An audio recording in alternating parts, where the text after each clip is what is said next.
في الفيديو ده هقول لك ازاي تطلع اي بقعة حبر موجودة في اللبس اللي عندك بطريقة سحرية. كل اللي عليك تصلي على النبي وتكمل معاه الفيديو للاخر.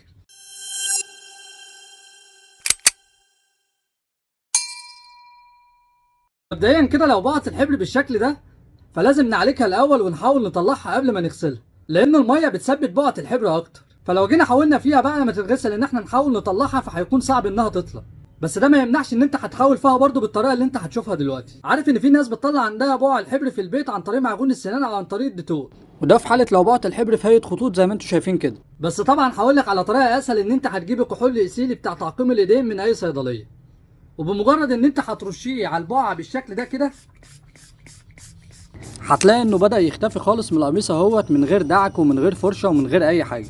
وطبعا يستحسن ان احنا نفضي الكحول يكون في بخاخه يكون الضغط بتاعها عالي. كل ما كانت البخاخه الضغط بتاعها عالي فالكحول بيتخش ما بين النسيج بتاع القماش وبيبدأ ان هو يفور البقع الحبر اللي بتبقى موجوده جوه. وما تقلقش من الكحول لانه امن تماما على اي خامه قماش، وكمان مش هيأثر على الالوان بتاعه الملابس بتاعتنا. الحل ده مناسب جدا للناس اللي عندها اطفال موجوده في المدارس، او الناس الموظفين، او الناس اللي بتستخدم دايما القلم تكتب بيه. كده يعتبر خلاص اهوت، كده انا طلعت اي حبر موجود في القميص اللي معايا. بس طبعا لو البقعه كبيره بالشكل ده مش هينفع ان احنا نرش عليها على طول، لان بمجرد ان احنا هنرش الكحول عليها هتلاقي البقعه دي فرشت وكبرت في القماش، وهتبقى اصعب واصعب انها تطلع. فاحنا بنحاول ان احنا نطلع البقعه ديت على حجمها كده من غير ما تفرش في القماش معانا. واللي اهم من الماده اللي احنا هنستخدمها او الحاجه اللي احنا هنستخدمها عشان نطلع بيها بقعه الحبر هي الطريقه اللي هطلع بيها بقعه الحبر. هنجيب اي كوبايه عندنا وهنبدا ان احنا نجيب القطعه اللي فيها حبر، وهنبدا ان احنا نحط البقعه بتاعه الحبر في نص الكوبايه بالظبط. دي انسب طريقه ان انت ممكن تطلع بيها بقعه حبر، وكمان الطريقه دي حلوه جدا انها مش هتخلي بقعه الحبر تفرش منك. بعد كده هنجيب طبق زي ما انت شايف كده وهنفضي فيه شويه كلوريكس الوان، اي نوع كلوريكس انت ممكن تكون بتستخدمه. وبعد كده هنحط فيه شويه كحول من اللي احنا كنا بنطلع بيه البقعه الحبر دلوقتي. هنفضي شويه، وزي ما انت شايف كده اول ما هتفضي شويه على الكلوريكس الوان هتلاقي الفوران ده. ما تقلقش خالص، مفيش اي تفاعل او اي غاز او اي الكلام ده كله زي الناس ما بتقول، مفيش الكلام ده خالص. بعد كده هننزل عليهم بشويه ميه سخنه تكون درجه الحراره بتاعتهم من 40 ل 50 درجه، وهنبدا ان احنا نقلب كويس لحد ما الخليط ده كله يدوب في بعضه بالشكل ده زي ما انت شايف كده. بعد كده بقى هناخد الطبق ده كده بقى نزحه على جنب، ونرجع بقى للكوبايه وبقعه الحبر اللي احنا محضرينها. وزي ما قلت لك مهم جدا من ضمن الخطوات اللي احنا بنعملها ان احنا يكون معانا بخاخه يكون الضغط بتاعها عالي، عشان لما نيجي نرش بيها الكحول يخش ما بين النسيج بتاع القماش ويبدأ ان هو يدوب بقعة الحبر اللي بتبقى موجودة. لان الحبر بيكون مش على سطح القماش بس، بيكون داخل جوه نسيج القماش من جوه.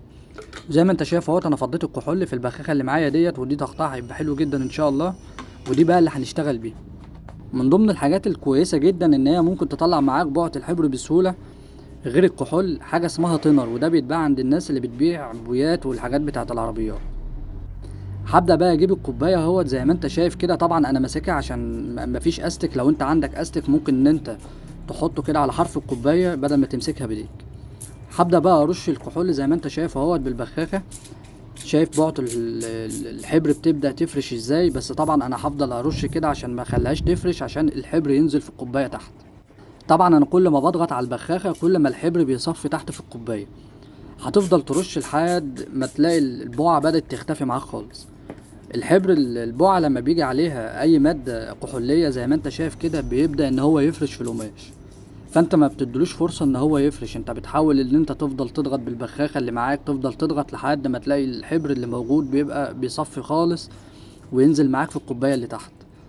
طبعا انت ممكن تجيب قماشه تحطها تحت القميص او اي حاجه اللي عندك اللي انت بتحاول تطلع منها الحبر. بس طبعا افضل حاجه كوبايه، يعني عشان انت مش هتصلح حاجه وترجع تبوظ حاجه تانية.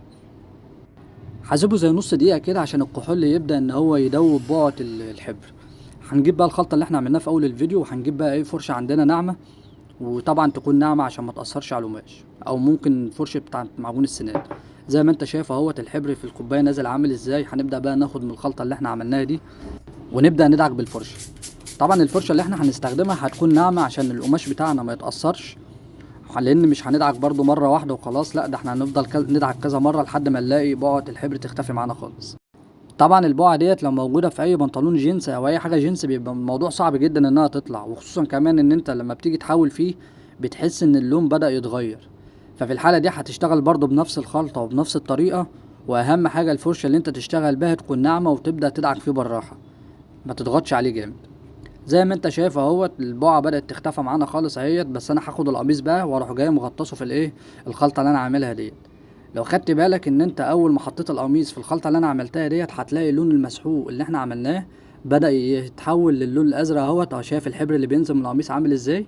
انت متخيل اللون اللي نزل في الكوباية واللون اللي نزل في المسحوق ده كل ده نقطة حبر بس واحدة؟ ما بالك بقى لو البقعة كبيرة، فطبعا الموضوع هيكون صعب شوية، بس هو الموضوع عاوز شوية صبر بس مش اكتر. واهم حاجة قبل ما تحط القطع في الغسالة تكون طلعت منها الحبر اللي موجود كله، لان الغسالة او المسحوق مش هيطلع بقى الحبر.